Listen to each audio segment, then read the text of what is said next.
Life beat me the up bad. I mean, I was knocked out in the 12th round of a 15 round, heavyweight bout. I was knocked out. But what happened was in the 12th round, when the challenger turned his back on me, I was getting up. And I got up and won the next 3 rounds and knocked that motherfucker out in the 15th round. So that's my mind about can't hurt me. I was hurt, man.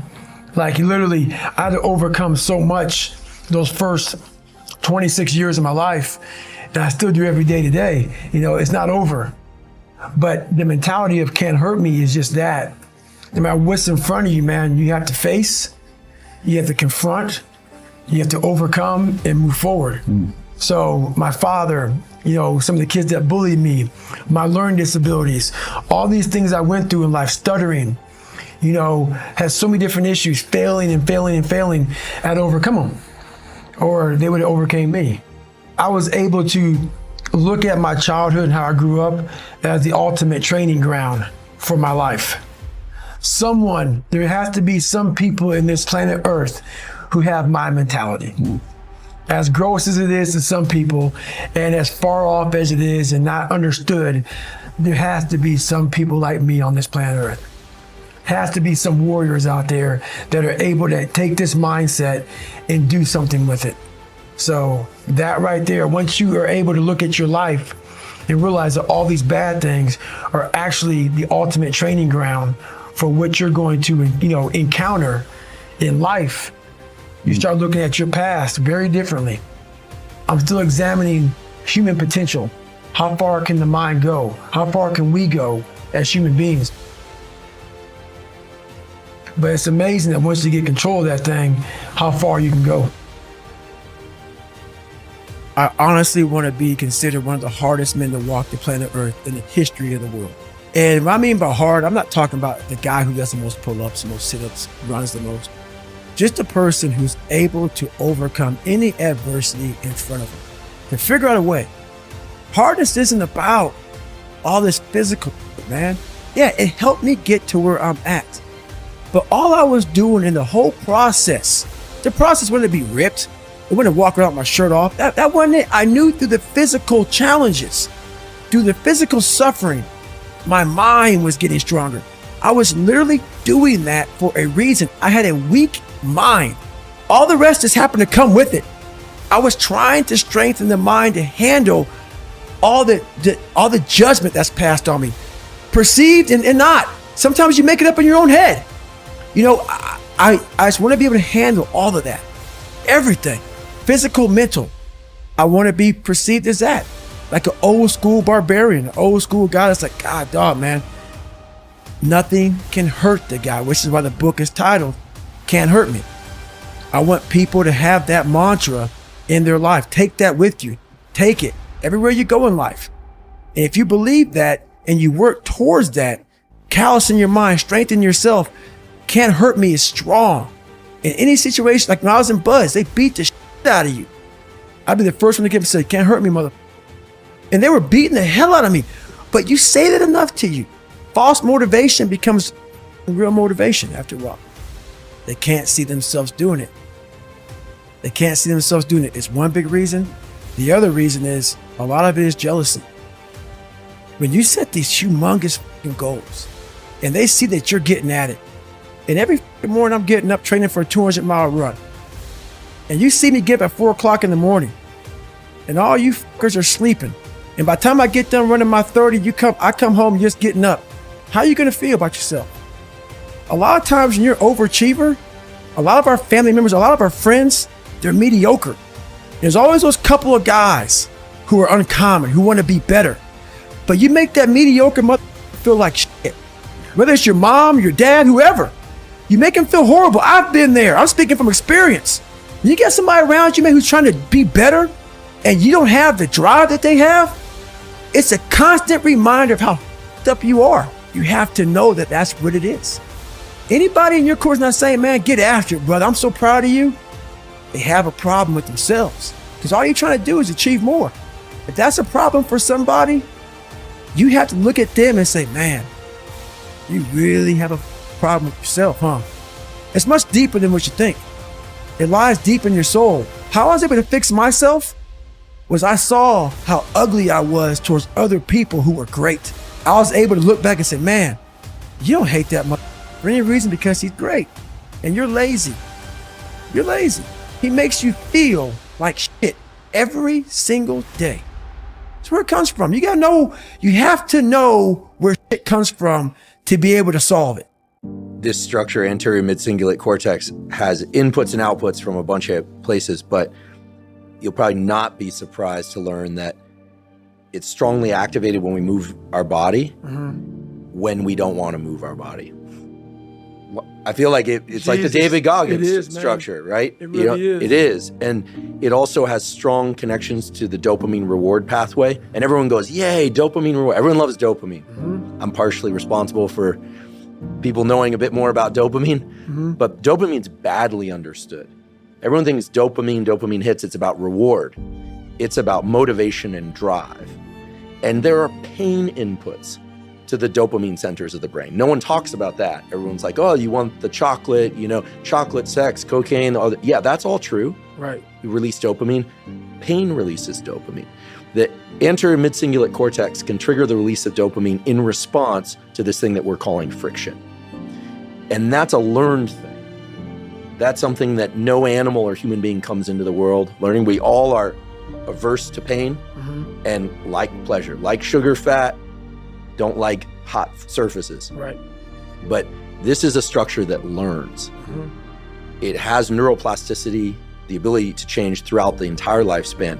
And here's the part that I think, again, is just nerd speak for what you already know and have done and exemplify, is that people say, oh, it has plasticity, you can change it. But guess what? It has plasticity in both directions. It can grow, but just as easily as it can grow, it's like silly putty, it can shrink. Right. So it requires constant upkeep. Right. And that answer isn't one that people are going to like. Nope. They're like, give me the energy drink, give me the supplement, give me the sauna protocol that's going to make my anterior mid-cingulate cortex. Someone out there right now is going, wait, if I took transcranial magnetic stimulation and I stimulate, you'd probably, actually they've done that. They've stuck a little wire during neurosurgery into this structure. This is actually discovered by a colleague of mine, Joe Parvizi. Stimulate, and the patients go, I feel like there's a storm coming. And they go, oh, is it scary? And they go, no, I want to go through it. They come off the stimulation and people are like, this is the seat of what we're talking about. Right, exactly. And it learns. So the fact that you kept this brain structure, I'm convinced if we imaged your brain, it'd be large and it would be larger in 2 years, a year. But this is the no days off rationale because it can grow and it can shrink. I know what you're saying right now. I didn't know any of this. And I always talk to people, I wish I could just put this on paper and you're saying it in a way that people can understand. I could never put into words on what I built and the power that is within all of us. But you put it so like in a scientific way. Most people, like for me, he's just crazy. That's why I don't like talking about it, man. I know I'm not crazy. I know what I had to do to get where I had to go. People look at it as crazy because they're people that just, if you can't imagine yourself doing something, the person that's doing it is crazy. Because in your mind, the logic behind it, it doesn't compute. Therefore, you have to give somebody a title. And the title for me is usually, he's crazy, he's this, he's that. No. For some reason, me wanting to be somebody so fucking bad in my life, I created that. And I've been trying to figure out years of my life trying to explain to people. But even though you're explaining it now, this is the easy fucking part. Them listening to this is the easy fucking part. The part that why there'll always be the ones of ones is because putting that practice, putting that into actual work, no, man. No. That's where the demons come in. That's where you're like, I don't want to be better. I don't want to be better. If this is what it takes to be better, I don't want to be better. So that's why there's a lot of average. And it makes me so fucking mad. Every day I walk this earth and I see average all over the fucking place. And they want to ask me, how did you do it? I can't tell you how, because you're not gonna do it. You're not gonna do it.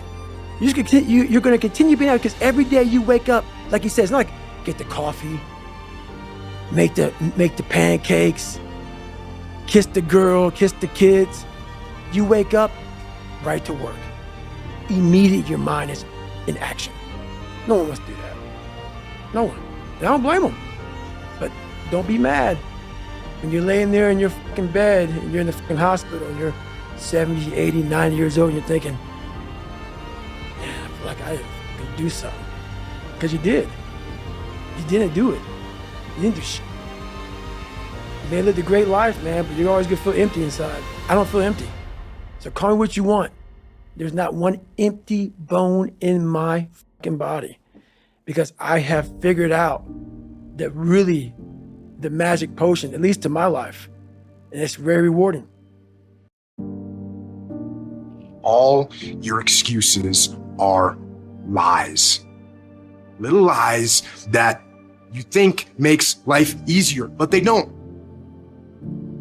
Now I know in the morning, got that blanket, giving you a warm hug. And you got the pillow, which is whispering in your ear, telling you it's okay, telling you to stay just a little longer. But don't listen to them. They're lying to you. Listen to your alarm clock, which is telling you to get up and get some. Listen to the weight room, the pull-up bar, which is telling you to face reality. And listen to your will, which is telling you to get up and crush everything, regardless of how you feel. Don't negotiate with weakness. Kill it. Easy doesn't pay well. Choose the hard path, the path of responsibility, hard work, and sacrifice. That ultimately leads to freedom. Some of you are not successful because you think effort is success. You think because you put in 40 hours that you're supposed to get some because you put in 40. It don't work like that in the school of hard knocks. They don't care how many hours you put. They just want to see the execution. So you feeling in your spirit like, yo, but I did just as much as he did. I studied just as much as he studied. It doesn't matter. You just got to execute. If you want to take the island, burn the boats. Because if there's no way to go back, it's amazing what happens when it's a must versus a should. Clarity is power. The more clear you are about exactly what it is you want, the more your brain knows how to get there. Don't stop. Narrow your focus to one idea. One. Make it your priority and stick with it no matter what. Your mind will say, okay, we're gonna figure it out, because he is not going to stop. Every day I demand more from myself than anybody else could possibly expect. I don't compete with other people. I compete with what I'm capable of. A person that's obsessed and wants to just get there, they don't give a fuck what the temperature is. They no longer care, because they know no matter what's out there, no matter if it's snowing, if it's a damn tropical storm, if it's 20 below, they don't care. They're gonna run. It doesn't matter what the fuck's out there, what's in front of me. I'm just gonna go. And that's how you want to get your mind. You have to train your brain by doing things that make you uncomfortable consistently to build this mindset that when things get hard, we don't shy away, we don't quit, we attack. I'm seeing through all those walls. I'm getting to where I want to go. If you do what is easy, your life will be hard. If you do what is easy, complain about your situation, your circumstances, stand around and be a volunteer victim like everybody else, surrender and give up on your dreams, become depressed and bitter and angry. Anybody can do that. If you do what is easy, your life will be hard. But if you do what is hard, keep coming back again and again and again. Get up dressed every day, knowing some way, somehow, with a spirit of expectation, I can do this. If you do that over and over and over again, your life will be easy. When you master yourself, you put yourself in a position that a lot of people can't do what you do, and then you become rare, and diamonds are rare. That's why they cost so much. You have to be willing to grit it out. You have to be willing to push through discomfort. Nothing that you're about to try or do that is worthwhile is going to be comfortable for you during the process of creating it. Stop with this hope, stop with this I wish, and start replacing those terms with I will fucking do, no matter what. There are two parts to positive self-direction. Part one is self-knowledge. Self-knowledge is knowing who you are and what you want to do with your life. It is knowing how you feel about yourself. Self-knowledge has a lot to do with your philosophy, and your philosophy has a lot to do with shaping your attitude. It helps determine how you feel about yourself, about life, about your direction, and about others around you. You've got to gather up enough knowledge and information to know what's right for you. How do you gather up this information? Well, you can start with your own experiences. The best way to know if something works for you, to find the right way, is to do it the wrong way. You can't keep doing it the wrong way. You've got to be smart enough to say, hey, this isn't working, and change it. Start doing it the right way. Then search for the knowledge and apply what's right for you to your life. Develop your own attitudes and philosophies around your own experiences and the experiences of others. Take all of the information you have gathered and compile it. Consider it, debate it, tear it apart, turn it upside down. Look at it from your own perspective and refine it to suit you. Rearrange it. Throw some of it out. Keep what you think will work for you. And most importantly, make sure that what you end up doing is the product of your own conclusion. Make sure that the knowledge that you are building is your own self-knowledge. The second component of positive self-direction is preparation. Being ready for the opportunities when they show up in your life. Being ready for the sales call that may make you a fortune. Being ready for the meeting that may positively affect your career. Being ready for it all, in expectation that it will come. For those of you who are parents, when you found out that a new member of the family was going to come along in 9 months or so, what did you do? You started getting ready. You started reading the books on how to best handle a baby. You started buying everything you needed to care for the baby. You started asking advice from friends and relatives who've already had a baby or two. You asked questions, defined your parenting style, got ready for a major change in how you live, the hours you keep, and the financial obligations you have to live up to. You started getting ready. Preparing for your own life is pretty much the same. With enough planning, dedication, and hard work, you'll meet your goals. You know that it will be tough for the first few years, but the sacrifice is well worth it. In the meantime, you've got to be ready for it. If you wish to be ruler over many, you've got to be faithful with few. If you wish to have power and influence over many, be the leader of many, and get the return from many. Be faithful and disciplined when there's just a few. And do it in your own enlightened self-interest, because that gives you the best chance to have power, influence, and a place of honor among the many. Be faithful when there's just a few. Someone says, if I had a big organization, I'd really be on top of things. But I've just got a few employees, and I don't know where they are. Come on. When you've just got a few employees, you should know where all of them are. Let's say we were interviewing the parents of a fairly large family whose children have all grown up and gone. What if we said to them, what happened to all of your children? And they answered, I don't know, they just all wandered off. We'd ask, well, where did they all go? If they say, who knows, they're just all gone. We're just going to have some more. That's clearly not an acceptable attitude.